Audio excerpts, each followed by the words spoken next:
Last के lecture में हमने एक विमीय कण के लिए तथा त्रिविमीय कण के लिए स्थितिज ऊर्जा क्षेत्र में श्रोडिंगर समीकरण का अध्ययन किया था तथा इसको व्युत्पन्न किया था। आज का हमारा टॉपिक है काल अनाश्रित टाइम इंडिपेंडेंट श्रोडिंगर समीकरण। जब कण की स्थितिज ऊर्जा समय पर निर्भर नहीं करती है तथा केवल कण की स्थिति पर निर्भर करती है, अर्थात स्थितिज ऊर्जा केवल स्थिति का ही फलन है Vr vector t equals to Vr vector, तब इस स्थिति में हम तरंग फलन जो हमारा समय और स्थिति दोनों का फलन है को हम दो फलनों के गुणनफल के रूप में व्यक्त कर सकते हैं, और जिसमें ये दोनों फलन में एक फलन केवल स्थिति का फलन फाई आर वेक्टर तथा इसको हम स्मॉल साई से हमने रिप्रेजेंट किया है। Small Sai is the function of T, ये केवल समय का फलन है। तो यह फाई आर वेक्टर केवल स्थिति सदिश का फलन है। इसी प्रकार स्मॉल साई हमारा केवल समय का फलन है। इस रूप में हम तरंग फलन को व्यक्त कर सकते हैं। ऐसी स्थिति में हम कालाश्रित श्रोडिंगर समीकरण जो हमने लास्ट लेक्चर में व्युत्पन्न की थी को हम पृथक्करण विधि द्वारा दो समीकरणों में पृथक कर सकते हैं। इसके लिए हम जो हमारी कालाश्रित श्रोडिंगर समीकरण है हम उसको लिखते हैं iota H cross del psi over del T equals to minus H cross square by 2m del square plus V R vector T psi R vector T. यहाँ से हम देखेंगे वी आर वेक्टर टी केवल स्थिति का फलन है, इसको हम यहाँ पर पुट कर देंगे तथा साई आर वेक्टर टी का मान हम इक्वेशन नंबर 2 से पुट करेंगे। तो हम यहाँ पर मान रखते हैं। मान रखने पर चूँकि हम देखते हैं इस ब्रैकेट में जो पूरा संकारक है यह केवल स्थिति के लिए ही संकारक है, समय पर इसकी कोई डिपेंडेंसी नहीं है। तो यहाँ पर हम स्मॉल साई टी को हम बाहर निकाल लेंगे तथा फाई इस संकारक पर केवल फाई आर वेक्टर ऑपरेट होगा।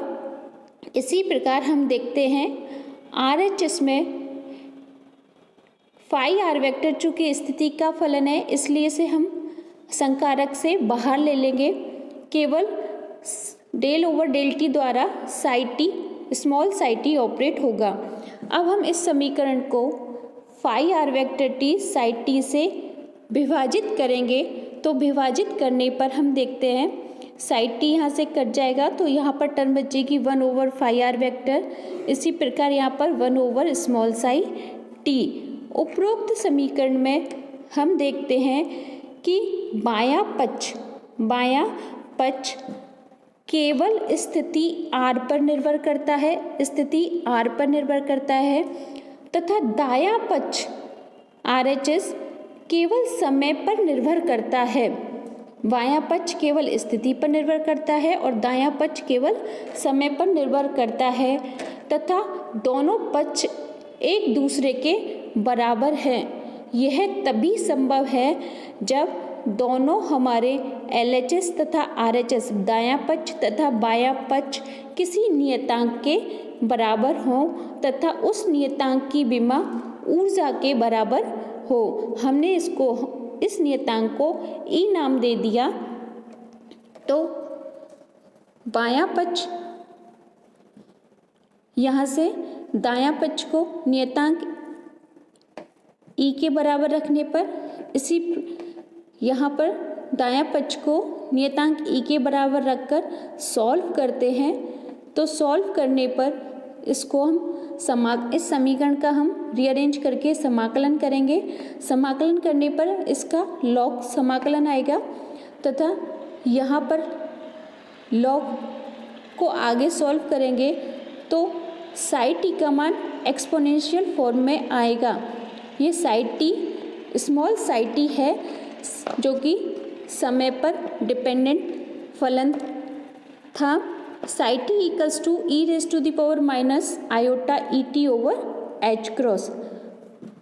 यह हमारा तरंग फलन का कालाश्रित भाग, टाइम डिपेंडेंट भाग था, जिसको इक्वेशन नंबर 5 से रिप्रेजेंट किया है। इसी प्रकार समीकरण जो हमारा 4 है उसके बाएं पक्ष को हम यहाँ लिखते हैं। ये भी ऊर्जा E के नियतांक E जिसकी विमा ऊर्जा के बराबर है के बराबर रखेंगे और फाई आर वेक्टर को हम इधर की साइड भेजेंगे तो हमारा यह समीकरण हमें प्राप्त होता है।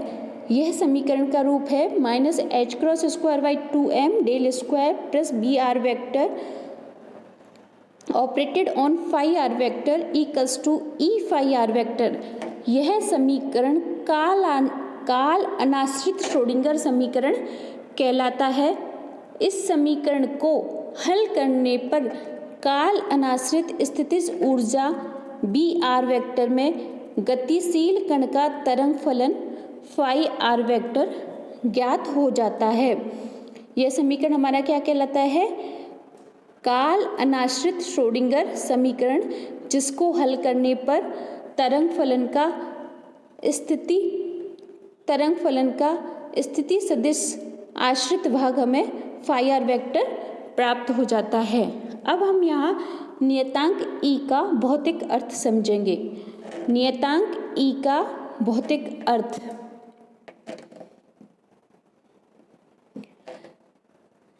समीकरण 2 यहाँ पर यह प्रदर्शित है। समीकरण 2 जो कि तरंग फलन का स्थिति सदिश और समय पर आश्रित भागों को दिखाया गया है। समीकरण 2 में समीकरण 5 से मान रखने पर E ऊर्जा के संगत विशेष अवस्था में गतिशील कण से संबद्ध पूर्ण तरंग फलन हमें प्राप्त होगा। Psi R vector T equals to phi R vector E raise to the power minus iota E T by H cross. कुल ऊर्जा संकारक है हमारा iota H cross del over del T. इसका उपयोग हम समीकरण 7 में करेंगे। इस संकारक को समीकरण 7 में प्रयुक्त करने पर iota H cross del over del T psi R vector T equals to iota H cross.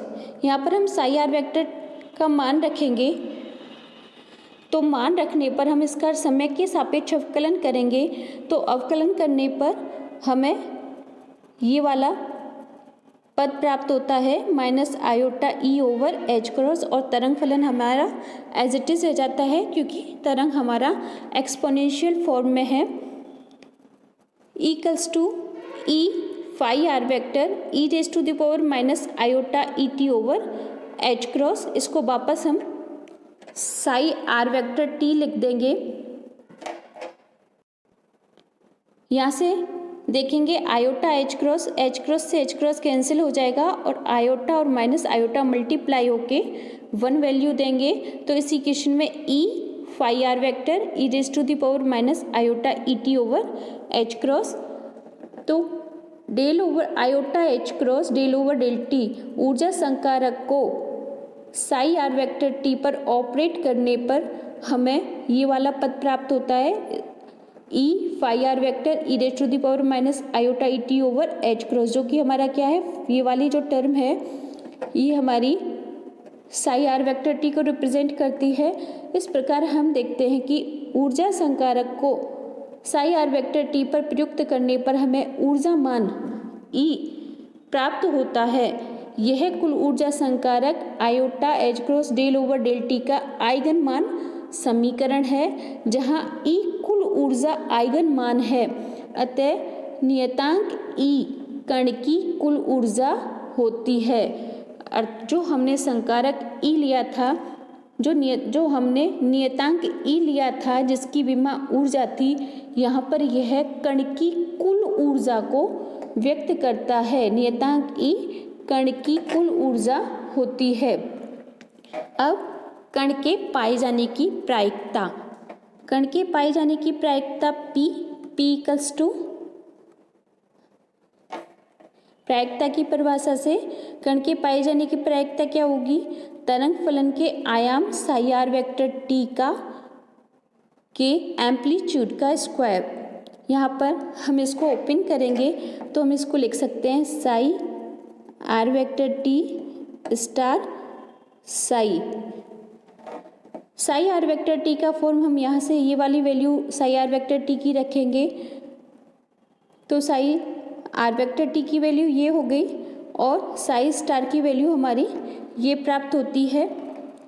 तो इसमें साई स्टार क्या होगा? साई स्टार होगा हमारा 5 star R vector E raise to the power, iota का साइन चेंज हो जाएगा, यहाँ पर माइनस आयोटा हो जाएगा, E raise to the power minus iota E T over H cross. ये दोनों पद से ई रेज की पावर 0 हमें प्राप्त होगी जिसकी वैल्यू होगी 1।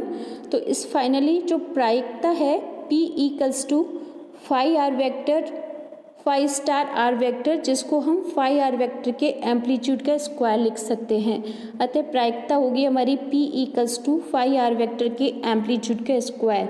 अतः समीकरण 7 में वर्णित तरंग फलन के लिए, समीकरण 7 में वर्णित तरंग फलन के लिए कण के पाए जाने की प्रायिकता, कण के पाए जाने की प्रायिकता अर्थात प्रायिकता घनत्व समय पर निर्भर नहीं होता है। यहाँ से हम देखते हैं कि तरंग फलन के लिए कण के पाए जाने की प्रायिकता घनत्व समय पर निर्भर नहीं करता है, केवल यह स्थिति सदिश का फलन है।